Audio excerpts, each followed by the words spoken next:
দুপুরে না, খাবার পর কদবেল মাখা করলাম। তবে না, এটা করবার জন্য ঠিক আমি যতটা এক্সাইটেড ছিলাম, যার জন্য আমি লেবু পাতাও জোগাড় করে এনেছিলাম, কিন্তু এটি এতটা পরিমাণে শুকনো শুকনো হয়ে পেকেছিল যে সেই সম্পূর্ণ এক্সাইটেড আমার ভেঙে দিল। তাই সম্পূর্ণ আর দেখালাম না।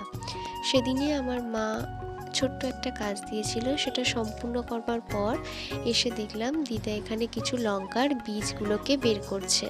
আপনারা যদি এই লঙ্কাগুলোকে চিনে থাকেন অবশ্যই কিন্তু একটি কমেন্টের মাধ্যমে জানাবেন।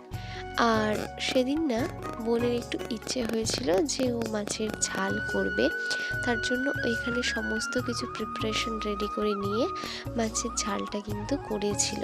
আর দেখতে কিন্তু হয়েছিল বেশ দারুণ, আর খেতেও সুস্বাদু।